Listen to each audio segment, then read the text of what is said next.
बोलो श्यावर रामचंद्र भगवान की जय। जिस प्रकार विद्यार्थी के पास पाठ्य पुस्तकें होती है, अगर उनको खुद पढ़ने से समझ में आ जाता तो अध्यापक की जरूरत ही नहीं पड़ती। लेकिन खुद नहीं समझ सकता है, उसको अध्यापक के पास जाना ही पड़ता है पढ़ाई करने के लिए।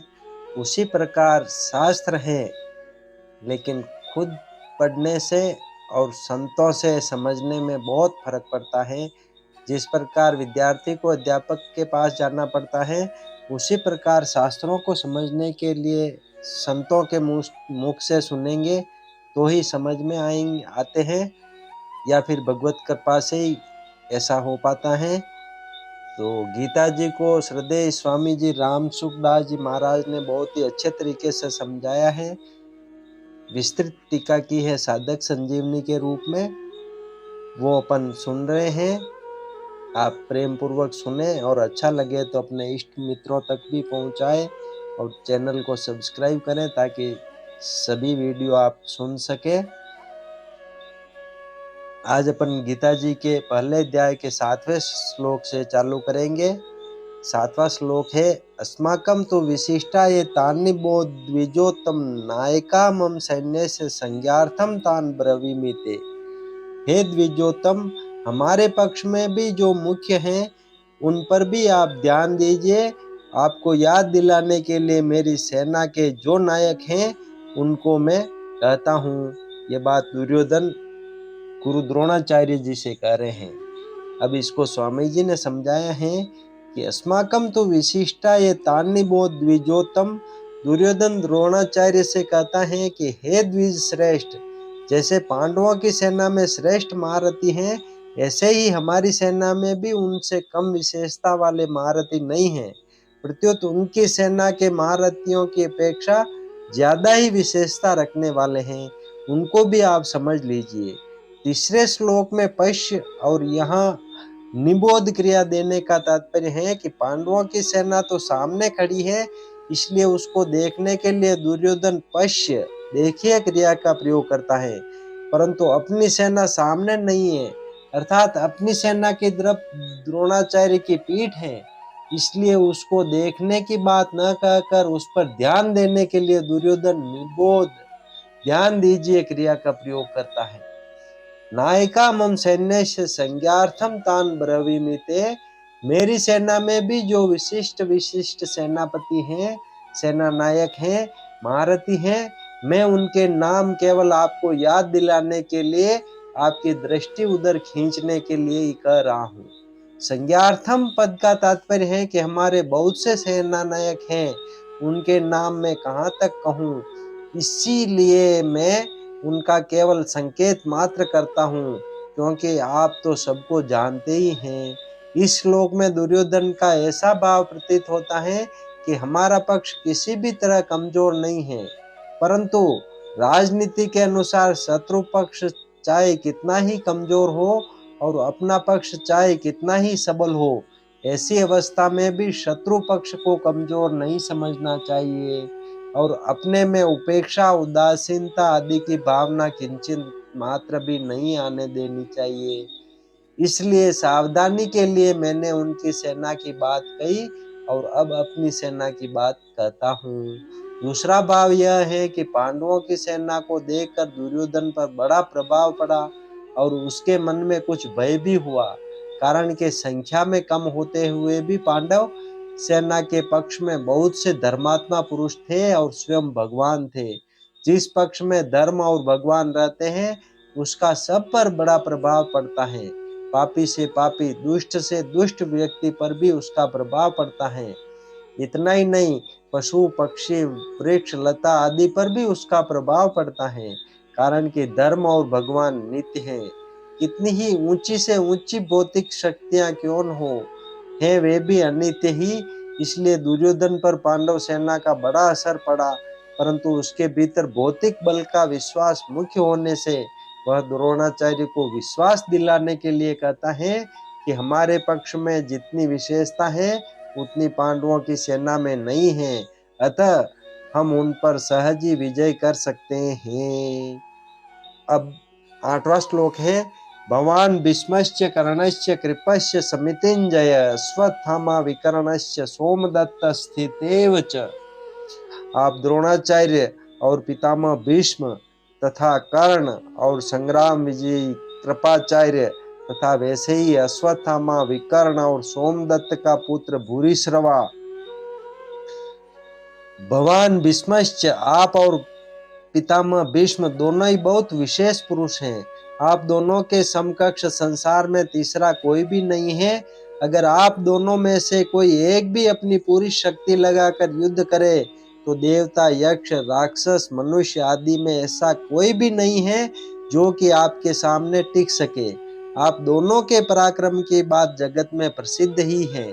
पितामह भीष्म तो आबाल ब्रह्मचारी हैं और इच्छा मृत्यु हैं, अर्थात उनकी इच्छा के बिना उन्हें कोई मार ही नहीं सकता। महाभारत युद्ध में द्रोणाचार्य धृष्टद्युम्न के द्वारा मारे गए और पितामह भीष्म ने अपनी इच्छा से ही सूर्य के उत्तरायण होने पर अपने प्राणों का त्याग कर दिया। कर्णश्च, कर्ण तो बहुत ही शूरवीर हैं। मुझे तो ऐसा विश्वास है कि वह अकेला ही पांडव सेना पर विजय प्राप्त कर सकता है। उसके सामने अर्जुन भी कुछ नहीं कर सकता, ऐसा वह कर्ण भी हमारे पक्ष में है। कर्ण महाभारत युद्ध में अर्जुन के द्वारा मारे गए। कृपश्च समितिंजय, कृपाचार्य की तो बात ही क्या है, वे तो चिरंजीवी हैं, हमारे परम हितैषी हैं और संपूर्ण पांडव सेना पर विजय प्राप्त कर सकते हैं। यद्यपि यहाँ द्रोणाचार्य और भीष्म के बाद ही दुर्योधन को कृपाचार्य का नाम लेना चाहिए था, परंतु दुर्योधन को कर्ण पर जितना विश्वास था उतना कृपाचार्य पर नहीं था, इसलिए कर्ण का नाम तो भीतर से बीच में ही निकल पड़ा। द्रोणाचार्य और भीष्म कहीं कृपाचार्य का अपमान न समझ ले, इसलिए दुर्योधन कृपाचार्य को संग्राम विजयी विशेषण देकर उनको प्रसन्न करना चाहता है। अश्वत्थामा, ये भी चिरंजीवी हैं और आपके ही पुत्र हैं। ये बड़े ही शूरवीर हैं। इन्होंने आपसे ही अस्त्र शस्त्र की विद्या सीखी है। अस्त्र शस्त्र की कला में ये बड़े चतुर हैं। विकर्णश्च सोमदत्तिस्ततएव च, आप यह न समझे कि केवल पांडव ही धर्मात्मा हैं। हमारे पक्ष में भी मेरा भाई विकर्ण बड़ा धर्मात्मा और शूरवीर है। ऐसे ही हमारे प्रपितामह शांतनु के भाई बालिक के पौत्र तथा सोमदत्त के पुत्र भूरिश्रवा भी बड़े धर्मात्मा हैं। इन्होंने बड़ी बड़ी दक्षिणा वाले अनेक यज्ञ किए हैं। ये बड़े शूरवीर और महारथी हैं। युद्ध में विकर्ण भीम के द्वारा और भूरिश्रवा सात्यकी के द्वारा मारे गए। यहाँ इन शूरवीरों के नाम लेने में दुर्योधन का यह भाव मालूम देता है कि हे आचार्य, हमारी सेना में आप, भीष्म, कर्ण, कृपाचार्य आदि जैसे महान पराक्रमी शूरवीर हैं। ऐसे पांडवों की सेना में देखने में नहीं आते। हमारी सेना में कृपाचार्य और अश्वत्थामा ये दो चिरंजीवी हैं, जबकि पांडवों की सेना में ऐसा एक भी नहीं है। हमारी सेना में धर्मात्माओं की भी कमी नहीं है, इसलिए हमारे लिए डरने की कोई बात नहीं है। अब 9वां श्लोक है, अन्ये च बहवा शूरा मर्दते त्यक्त जीविता नाना शस्त्र परहना सर्वे युद्ध विशारदा। इनके अतिरिक्त बहुत से शूरवीर हैं जिन्होंने मेरे लिए अपने जीने की इच्छा का भी त्याग कर दिया है और जो अनेक प्रकार के अस्त्र शस्त्रों को चलाने वाले हैं तथा जो सबके सब युद्ध कला में अत्यंत चतुर हैं। अन्ये च बहवा शूरा मर्त्य त्यक्त जीविता, मैंने अभी तक अपनी सेना के जितने शूरवीरों के नाम लिए हैं उनके अतिरिक्त भी हमारी सेना में बालिक, शल्य, भगदत्त, जयद्रथ आदि बहुत से शूरवीर महारथी हैं जो मेरी भलाई के लिए, मेरी ओर से लड़ने के लिए अपने जीने की इच्छा का त्याग करके यहाँ आए हैं। वे मेरी विजय के लिए मर भले ही जाए पर युद्ध से हटेंगे नहीं। उनकी मैं आपके सामने क्या कृतज्ञता प्रकट करूं। नाना शस्त्र परहना सर्वे युद्ध विशारदा, ये सभी लोग हाथ में रखकर प्रहार करने वाले तलवार, गदा, त्रिशूल आदि नाना प्रकार के शस्त्रों की कला में निपुण हैं और हाथ से फेंक कर प्रहार करने वाले बाण, तोमर, शक्ति आदि अस्त्रों की कला में भी निपुण हैं। युद्ध कैसे करना चाहिए, किस तरह से, किस पैंतरे से और किस युक्ति से युद्ध करना चाहिए, सेना को किस तरह खड़ी करनी चाहिए आदि युद्ध की कलाओं में भी ये बड़े निपुण हैं, कुशल हैं। दुर्योधन की बातें सुनकर जब द्रोणाचार्य कुछ भी नहीं बोले, तब अपनी चालाकी न चल सकने से दुर्योधन के मन में क्या विचार आता है, इसको संजय आगे के श्लोक में कहते हैं। अपर्याप्तम तदस्माकं बलम भीष्माभिरक्षितम पर्याप्तम त्विद्मे तेषां बलम भीमाभिरक्षितम।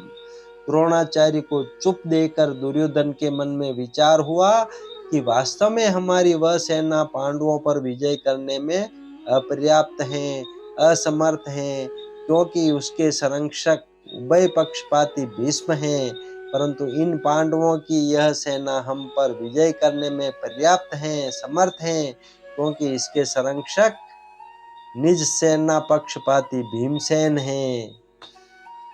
अपर्याप्तम तदस्माकं बलम भीष्माभिरक्षितम।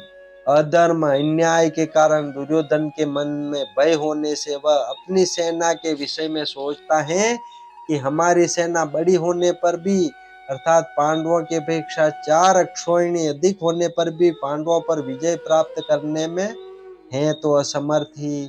उसका कारण क्या है कि हमारी सेना में मतभेद है, उसमें इतनी एकता, संगठन, निर्भयता, निसंकोचता नहीं है जितनी की पांडवों की सेना में है। हमारी सेना के मुख्य संरक्षक पितामह भीष्म उभय पक्षपाती हैं, अर्थात उनके भीतर कौरव और पांडव दोनों सेनाओं का पक्ष है। वे कृष्ण के बड़े भक्त हैं, उनके हृदय में युधिष्ठिर का बड़ा आदर है, अर्जुन पर भी उनका बड़ा स्नेह है, इसलिए वे हमारे पक्ष में रहते हुए भी भीतर से पांडवों का भला चाहते हैं। वे ही भीष्म हमारी सेना के मुख्य सेनापति हैं।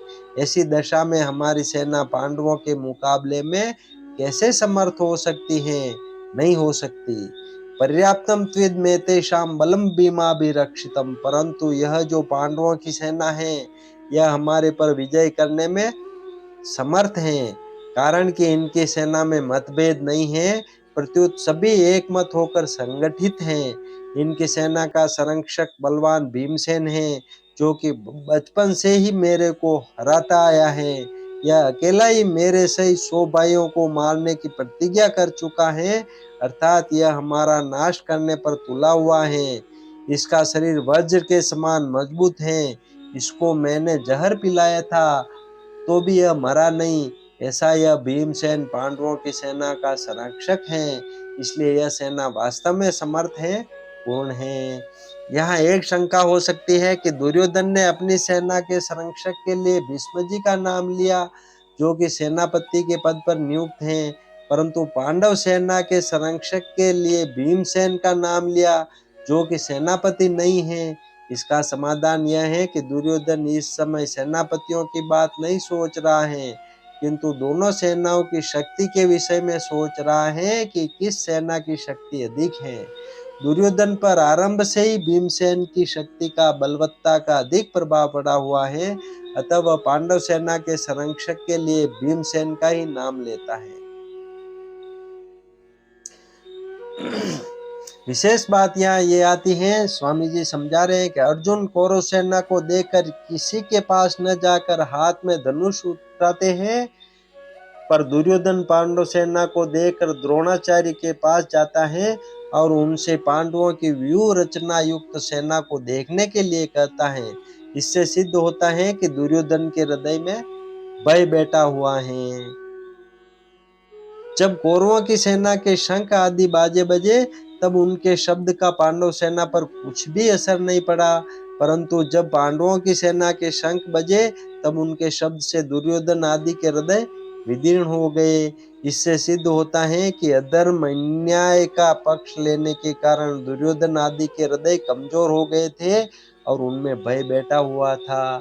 भीतर में भय होने पर भी वह चालाकी से द्रोणाचार्य को प्रसन्न करना चाहता है, उनको पांडवों के विरुद्ध उकसाना चाहता है, कारण कि दुर्योधन के हृदय में अधर्म है, अन्याय है, पाप है। अन्यायी पापी व्यक्ति कभी निर्भय और सुख शांति से नहीं रह सकता, यह नियम है।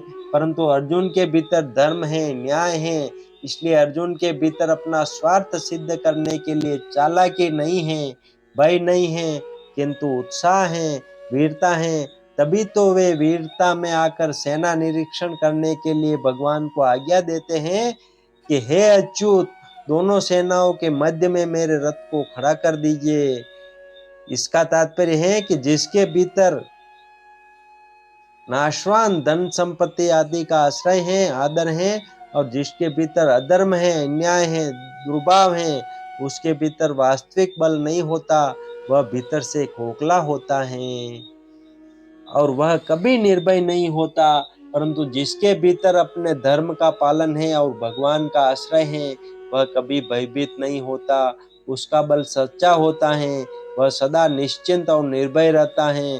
अतः अपना कल्याण चाहने वाले साधकों को अधर्म, अन्याय आदि का सर्वथा त्याग करके और एकमात्र भगवान का आश्रय लेकर भगवत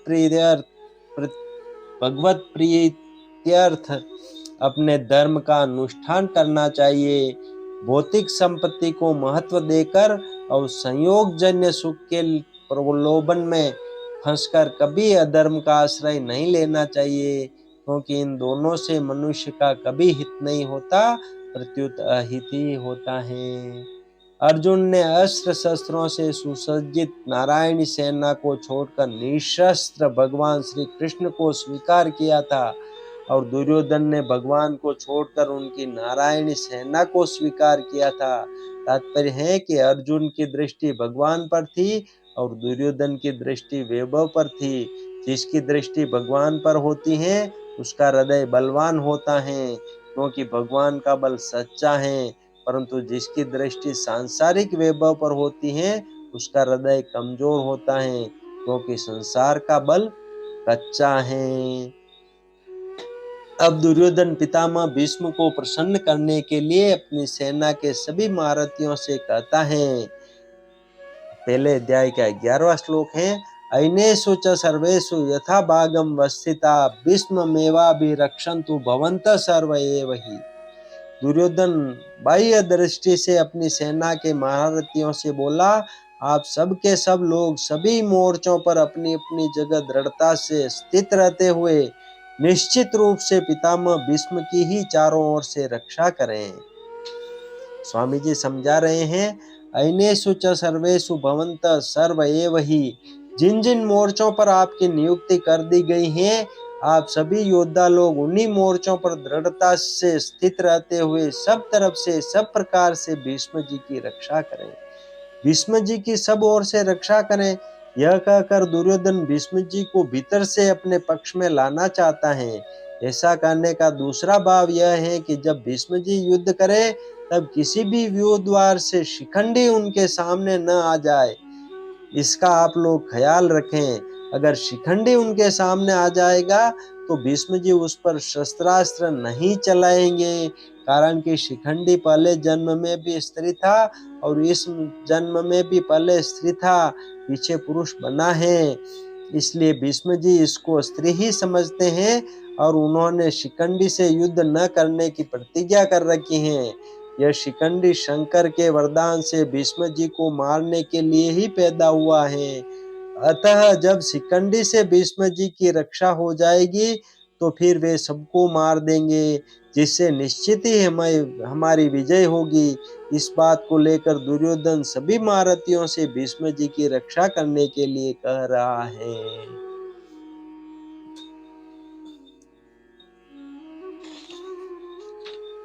द्रोणाचार्य के द्वारा कुछ भी न बोलने के कारण दुर्योधन का मानसिक उत्साह भंग हुआ देखकर उसके प्रति भीष्म जी के किए हुए स्नेह सौहार्द के बाद संजय आगे के श्लोक में प्रकट करते हैं। तस्य संजनयर्ष कुरुवृद्ध पितामह सिंहनाद विनद्योच्चे शंखम दद्मो प्रतापवान। उस दुर्योधन के हृदय में हर्ष उत्पन्न करते हुए कौरवों में वृद्ध प्रभावशाली पितामह भीष्म ने सिंह के समान गरज कर जोर से शंख बजाया। तस्य संजनयन हर्षम, यद्यपि दुर्योधन के हृदय में हर्ष होना शंख ध्वनि का कार्य है और शंख ध्वनि कारण है, इसलिए यहाँ शंख ध्वनि का वर्णन पहले और हर्ष होने का वर्णन पीछे होना चाहिए। अर्थात यहाँ शंख बजाते हुए दुर्योधन को हर्षित किया ऐसा कहा जाना चाहिए, परंतु यहाँ ऐसा न कहकर यही कहा है कि दुर्योधन को हर्षित करते हुए भीष्म जी ने शंख बजाया। कारण कि ऐसा कहकर संजय यह भाव प्रकट कर रहे हैं कि पितामह भीष्म की शंख वादन क्रिया मात्र से दुर्योधन के हृदय में हर्ष उत्पन्न हो ही जाएगा। भीष्म जी के इस प्रभाव को द्योतन करने के लिए ही संजय आगे प्रतापवान विशेषण देते हैं। कुरुवृद्धः, यद्यपि कुरुवंशियों में आयु की दृष्टि से भीष्म जी से भी अधिक वृद्ध बालिक थे, जो कि भीष्म जी के पिता शांतनु के छोटे भाई थे, तथापि कुरुवंशियों में जितने बड़े बूढ़े थे उन सब में भीष्म जी धर्म और ईश्वर को विशेषता से जानने वाले थे। अतः ज्ञान वृद्ध होने के कारण संजय भीष्म जी के लिए कुरुवृद्ध विशेषण देते हैं। प्रतापवान, भीष्म जी के त्याग का बड़ा प्रभाव था। वे कनक कामिनी के त्यागी थे, अर्थात उन्होंने राज्य भी स्वीकार नहीं किया और विवाह भी नहीं किया। भीष्म जी अस्त्र शस्त्रों को चलाने में बड़े निपुण थे और शास्त्र के भी बड़े जानकार थे। उनके इन दोनों गुणों का भी लोगों पर बड़ा प्रभाव था। जब अकेले भीष्म अपने भाई विचित्रवीर्य के लिए काशीराज की कन्याओं को स्वयंवर से हरकर ला रहे थे, तब वहां स्वयंवर के लिए इकट्ठे हुए सब क्षत्रिय उन पर टूट पड़े, परंतु अकेले भीष्म जी ने उन सबको हरा दिया। जिनसे भीष्म अस्त्र शस्त्र की विद्या पढ़े थे, उन गुरु परशुराम जी के सामने भी उन्होंने अपनी हार स्वीकार नहीं की। इस प्रकार शस्त्र के विषय में उनका क्षत्रियों पर बड़ा प्रभाव था। जब भीष्म शरशय्या पर सोए थे, तब भगवान श्री कृष्ण ने धर्मराज से कहा कि आपको धर्म के विषय में कोई शंका हो तो भीष्म जी से पूछ लें, क्योंकि शास्त्र ज्ञान का सूर्य अस्ताचल को जा रहा है, अर्थात भीष्म जी इस लोक से जा रहे हैं। इस प्रकार शास्त्र के विषय में उनका दूसरों पर बड़ा प्रभाव था। पितामह, इस पद का आशय यह मालूम देता है कि दुर्योधन के द्वारा चालाकी से कही गई बातों का द्रोणाचार्य ने कोई उत्तर नहीं दिया। उन्होंने यही समझा कि दुर्योधन चालाकी से मेरे को ठगना चाहता है, इसलिए वे चुप ही रहे। परंतु पितामह दादा होने के नाते भीष्म जी को दुर्योधन की चालाकी में उसका बचपना दिखता है। अतः पितामह भीष्म द्रोणाचार्य के समान चुप न रहकर वात्सल्य भाव के कारण दुर्योधन को हर्षित करते हुए शंख बजाते हैं। सिंहनादम विनद्योच्चे शंखम दद्मो, जैसे सिंह के गर्जना करने पर हाथी आदि बड़े बड़े पशु भी भयभीत हो जाते हैं, ऐसे ही गर्जना करने मात्र से सभी भयभीत हो जाए और दुर्योधन प्रसन्न हो जाए, इसी भाव से भीष्म जी ने सिंह के समान गरज कर जोर से शंख बजाया। अब स्वामी जी समझा रहे हैं कि दुर्योधन के साथ द्रोणाचार्य का विद्या का संबंध था और भीष्म जी का जन्म का अर्थात कौटुंबिक संबंध था। जहाँ विद्या का संबंध होता है वहाँ पक्षपात नहीं होता, पर जहाँ कौटुंबिक संबंध होता है वहाँ स्नेहवश पक्षपात हो जाता है। अतः दुर्योधन के द्वारा चालाकी से कहे हुए वचन सुनकर द्रोणाचार्य चुप रहे, जिससे दुर्योधन का मानसिक उत्साह भंग हो गया। परंतु दुर्योधन को उदास देखकर कौटुंबिक स्नेह के कारण भीष्म जी शंख बजाते हैं। बोलो श्यावर रामचंद्र भगवान की जय।